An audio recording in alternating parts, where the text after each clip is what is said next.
Welcome back to the tea party. We're not quite all mad here yet, and today let's make something elvish. Last year, I went on one of Liza Roberts' photography retreats. I did her favorite themes retreat, and it was the one in Massachusetts with special guest Rachel Maxey. And there were two things that I thought, well, if I was going to do this again, I would do things a bit differently. The first was focus a little bit more on makeup because I hardly focused on that at all. And the second was to make sure that I have at least one prop for each photo shoot. I've signed up for another retreat. This time it's in Oregon with special guest Queen Estrella. And I have several months before this trip, and it's tricky for me because I end up having to travel to go to these retreats. So whatever I'm taking with me preferably would be okay in a carry-on on a plane, right? So it has to be TSA friendly, it has to fit certain dimensions, all that. One of the themes for the retreat this year is Tolkien's elves. So my first thought was a sword, but then you kind of start running into traveling via air with a sword. That's tricky business, right? Actually ran into some issues with that on my way home from the last retreat and ended up giving a dagger to someone at the airport. So my next thought was, how about a book? And I think this came to mind for me because of the scene in the movies where Arwen is talking to her father about reforging Aragorn's sword, the king's sword, and she has the book showing him things in the book. That book in the films actually doesn't have anything on the cover or the spine. It's just a blank book. But I want something that looks elvish just at a glance from the outside. Something preferably that's kind of beat up. It looks like it's been handled a lot. It looks old. What came to mind in terms of subject matter was the Silmarils. So I started doing some research online about the Silmarils, and I ended up learning about the two trees. And I'm not an expert in any of this, so I may misspeak. If I do, I'm sorry. This is all Googleable. In learning about the two trees, because they were trees in, I think, Valinor, and they were kind of part of the origin story of everything. You know, they end up becoming the sun and the moon because Tolkien's writing is very kind of Greek mythology almost, where like the same characters can be multiple things. There's a whole story behind the whole thing, but basically the Silmarils came from the two trees, and one of them was gold and one of them was silver. That's going to come into play in a second. Then I got to thinking, okay, I've kind of got a concept. Is there artwork to support it? And the only drawing besides maps and calligraphy that is in the first edition of Lord of the Rings is the Doors of Durin. So I looked to that image for inspiration, and lo and behold, two trees. I also saw a star. And let me show you the design that I've come up with based on Tolkien's Doors of Durin. So we have the two trees, and each of these stars is, to me, to represent the three Silmarils. And I went to, I hope I say this right, jenshansen.com, and I think they have something to do with the One Ring RPG, but they have a translator where you can type in English and then it spits out an Elvish translation. I don't think it's the words in Elvish. I think it's just translating English letters into Elvish letters. I could be wrong, don't quote me. But either way, it's pretty cool. And I tried a couple different versions of the phrase that I was thinking of just to get something that was aesthetically pleasing to me. And what this says is account of the Silmarils. And to me, this seems like something that you would find like in the Hall of Fire, in Rivendell, and that's kind of what I was aiming for. I wanted it to look like something that came off of a bookshelf in Lorien or Rivendell. My intention is to put it on this book.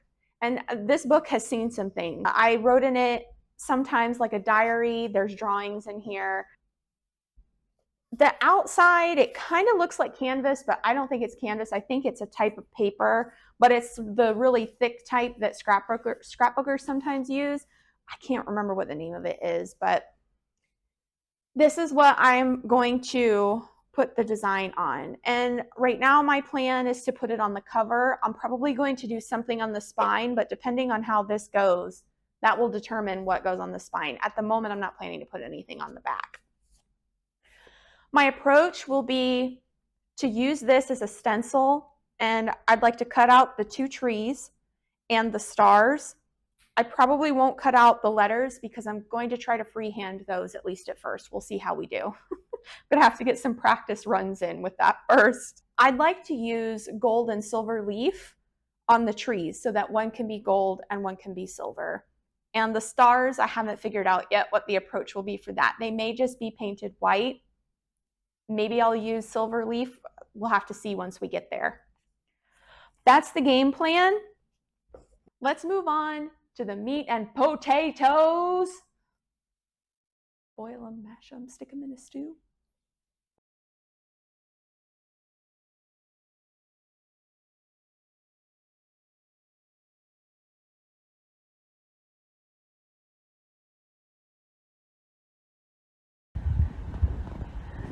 Can't move.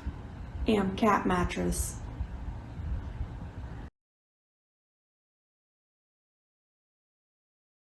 I'm going to do my best to try to keep this in frame for you guys while I cut this out. And hopefully I don't ruin anything. I think I'm just going to set my book on top of this to try to flatten that out. And the next time you see me, I will hopefully have some gold and or silver leaf in my hands.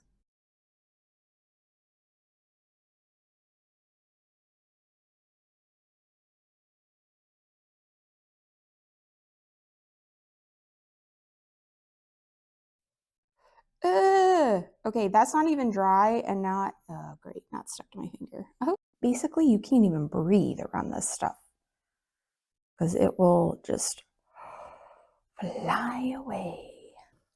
Oh no. Oh no. What's happening here? Did I rub it off? I guess I rubbed it off. See what I mean? It just goes everywhere. I also found these gold markers that I got a while back for a different project. I was thinking about maybe trying to use these for the Elvish lettering. Ah, shoot. Yeah, that's going to be a problem, I think. Yeah, see, that was problematic. I just pull it off like it's not tacky enough to stick. Just to be real, like, I'm getting pretty frustrated with trying to do this, and that's already dried down.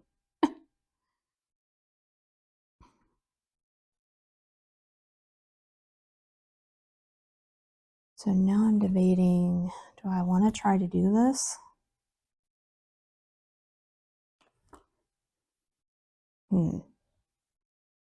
My stencil's not working out great. It got blopped around toward the top, and it's this section up here. Oh no. Yeah, I think my stencil got jacked up. And I don't know that I can fix that. I think I can draw these, right? I should just like project it and trace it. Am I having an epiphany here? Because I could probably do that on the book. I have to be able to get it at a size that makes sense on the projector.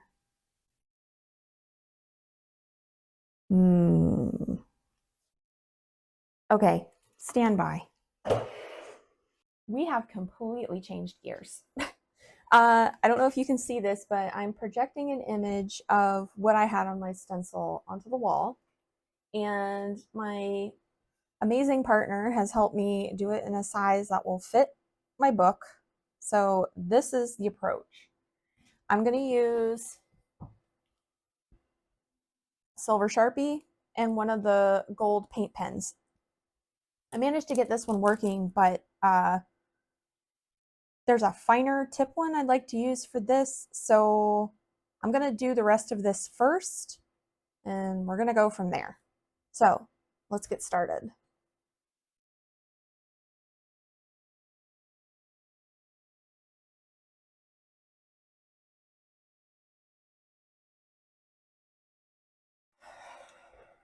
All right, let's go see what we've got. We're back, and this is what we have after that little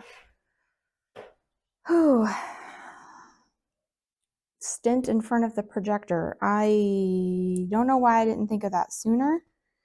I think I do want to fill this in.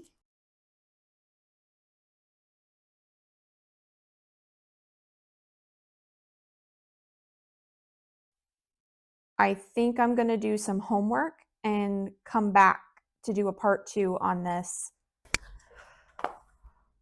So this hasn't gone as expected. Let's talk about it. It would be really easy for me to just scrap this entire video and not post this, but I'm going to post it anyway because I feel like we don't see this part of the creative process often enough. And in my case, maybe I overcomplicated something that was really super simple, but I was trying something new and it ended up not panning out the way that I thought it would. So I pivoted and actually ended up figuring out a way to do this that I could have bypassed the whole stencil. So it kind of stinks that I spent so much time working on that to cut everything out, but it's okay. That's just a thing that happens. Honestly, in my last video, I talked about doing mock-ups, and I feel like if I hadn't had some practice with this going into doing the tracing, I would have been flying a lot more blind than I was because that tracing was not easy. I I think this came out really well, but it's not the finished look that I was aiming for, so I'm not done yet. There's going to be a part 2 for this prop. I didn't have the right supplies. The silver flakes, that was a nightmare. I need to get the silver sheets like I have for the gold. I may also look into getting glue specifically for that because I feel like in trying to use the Elmer's, it worked, but it dried so fast. I had to work so quickly with that. I think I need to look into glue specifically for the leaf. I may cheat a little bit with my notes here because I still don't have my outro memorized, but let's give it a shot. If you've made it this far, thank you so much for watching. If you want to see more content about creating things, self-awareness, or just some fantasy geek millennial lady and her cat, go ahead and subscribe. I'll be uploading most Fridays, and I'll see all of you ethereal little dumplings again real soon. Bye!